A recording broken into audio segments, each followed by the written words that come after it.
Ahoy boys, welcome back to another video on the channel. We have finally arrived, Rugby League 26. I ended up streaming on launch day for about 6 hours, so if you did miss that, there's plenty of footage to go over. In today's video, we'll be talking about my experience during that time. I'll give our honest thoughts on how the game played, how the game felt, and in comparison to our very first game on PC. So the initial thoughts of the live stream. I actually had a lot of fun with the game, but there are some glaring issues in regards to gameplay that needs to be talked about. Now, first and foremost, like I said, the game is fun to play, and from all the issues that we did, or that I did experience, I am fairly confident that Big Ant Studios can rectify them and get the game going in the right direction. As bad of a launch as it was, especially for Xbox players, who, by the way, will be compensated with pro team points. Not too sure how they're going to go about doing that. Maybe everyone's getting a bunch of points, but they did address that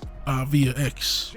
And obviously there's going to be patches and updates to come, as well, as it goes without saying there is plenty of things wrong with the game right now. So with Rugby League 26, it's kind of divisive as Rugby League Live 4 was when it launched. I think a lot of the issues that people are having at the moment is that it does look too familiar and too similar to Rugby League Live 4 externally, we'll say. Which brings me to my first topic. So heading into Rugby League 26, we did get plenty of intel about the game being a polished version of League Live 4. And after playing it, I can see where they're coming from, but gameplay wise, it does feel like a step backwards from League Live 4. Actually, it is a flat out step backwards in regards to gameplay. One of the biggest reasons why people are upset, especially those viewing people playing, is the lack of new gameplay animations. Now, I'm not too sure if this is a bug or not, but it is a gripe that many people are having with the game at the moment. Throughout my 6-hour stream, I was keeping an eye out for all the new animations, and yeah, I'm pretty sure I didn't see any at all when it comes to gameplay. Like, I was keeping my eye out for the big hit that we saw in the trailer, and I didn't see it once. I keep seeing the older version of the big hit from Rugby League Live 4. So you can imagine, if you're watching someone play the game, just how similar it is to League Live 4, that you could imagine how upset they'd be, right? Now, that could be unintentional. I do remember Rugby 25 having a lot of the same or similar animations, and it took a few patches, but eventually new animations were added into the game, and they'd show up more often than the older ones. That's why I'm hopeful that a lot of these issues right now can be fixed, especially this next topic, and that is the ruck and passing in general, just the overall flow of the game. It feels a little disjointed and sporadic, I guess is a way to describe how the ruck is, because sometimes you get super slow rucks where the hooker takes his sweet time, and others, they go so fast that you don't have enough time to react to the play. You're reading the play and he's already picking up the ball, getting ready to run. That for me is the biggest problem right now. Because of how inconsistent it is, it's really messing with the flow of the game. Speaking of flow of the game, the set plays, man, the set plays, they are not running as smooth as they used to. And I can't quite put my finger on why that is. Do I have to get used to the timing of the set plays in this game, or are they moving too slow? Yeah, I'm not too sure, but I feel like the movement off the ball isn't as good as it was in League Live 4, and we are going to keep referencing it because it's essentially the platform they have chosen to build the game from.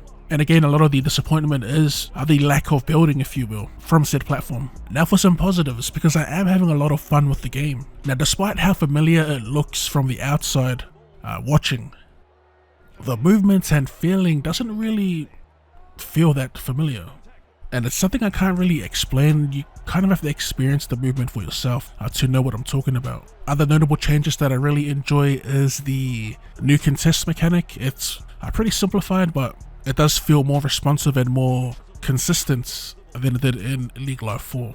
Some other changes that I really like about the game, the presentation. Although we don't have any team lists when they're running out, so that can be patched in as they did with Rugby 25. I love the way the UI looks, the whole dark and clean aesthetic. Probably one of the cleanest we've seen in a Rugby League game, to be honest. I can't really talk about the other modes as I didn't properly dive into them, but from my little previews, especially the career mode, it does look way more in depth, and I actually can't wait to rip into that.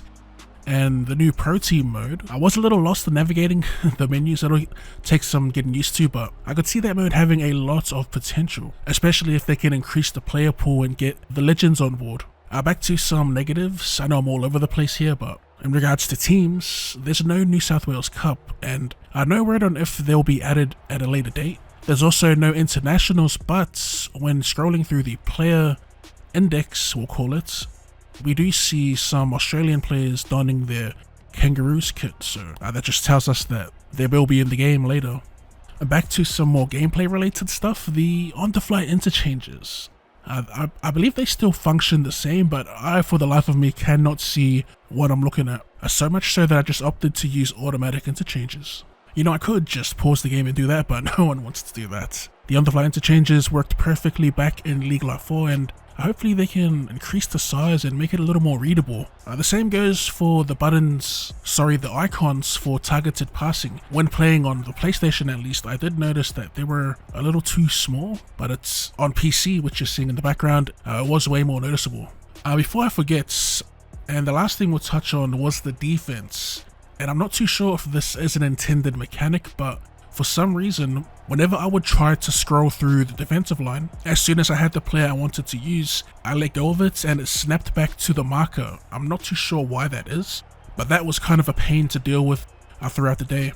Overall, from a gameplay perspective, it was a little disappointing at first. The movement did take some getting used to, and playing on PC, I don't know if it's placebo, but it did feel a little smoother, especially with set plays, because on PS5, you'd hold the pass button and look for an option, and like at the last second, that targeted pass command would change. It would go from like you having to press X, then randomly swapping to triangle. That was another reason why the set plays just didn't work as they used to. In terms of other like little glitches and bugs, there's a lot of notes that people have taken and have posted on the Rugby League 26 forums. So if you do have any constructive criticism and you want to be involved, you can head over to that forum to chat amongst the community and air your grievances, if you will, as well as solutions.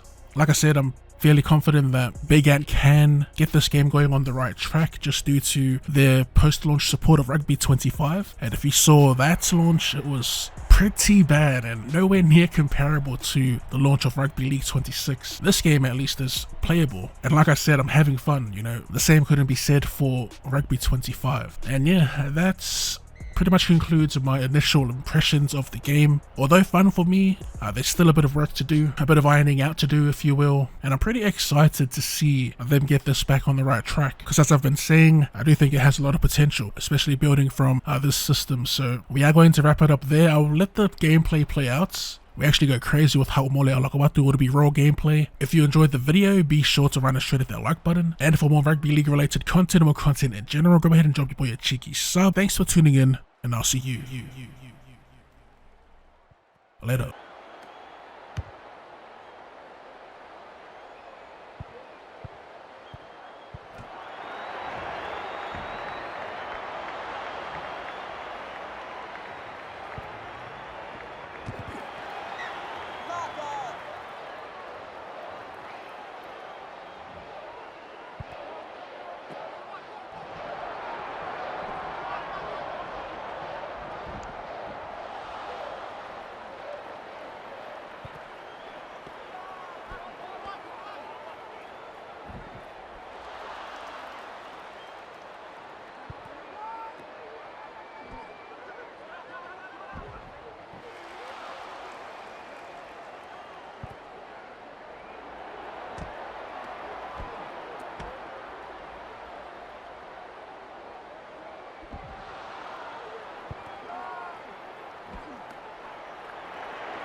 Good opportunity to make an immediate impact and impress their coach.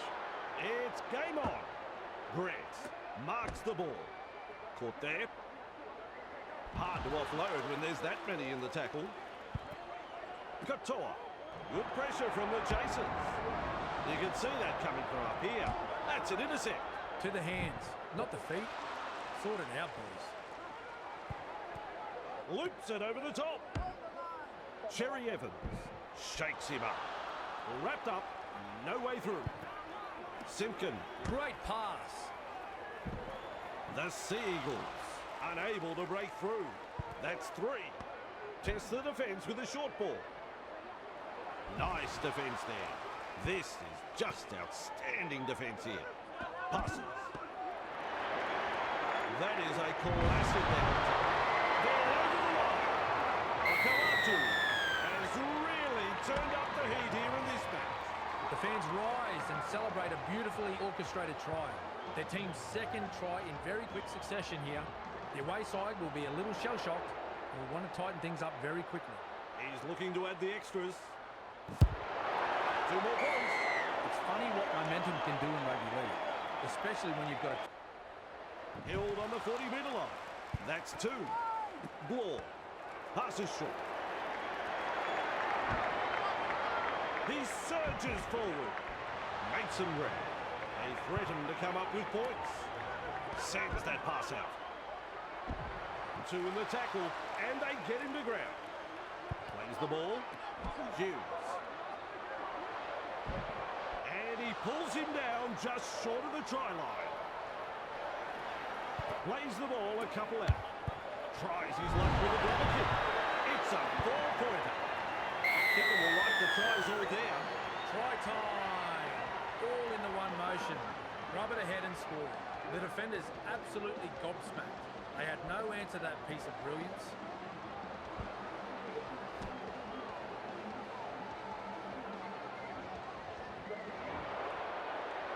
Opportunity to add the extras.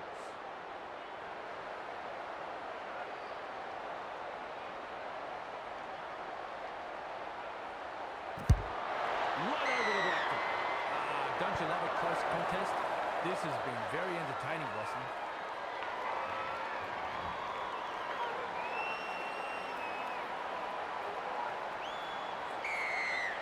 Decides the deep kick is the way to go. Delivering the short ball. Stopped by the defence. And he's stuck in that one. And the ball now. Quick with the pass. Pappenhausen. Defence comes over the top. Ref shouts, second tackle. Munster gobbles him up. And he'll be forced to play. It's wave after wave of attack. Defence has prevented an offload. Some enterprising play. This time it's a short pass. The Sea Eagles getting plenty of numbers to the tackle. Quick tackle. Let's see what they come up with. This match has been decided. It's full time. Well, Cameron, that's a result right out of the blue. The Sea Eagles came here tonight as underdogs and delivered a fine performance here.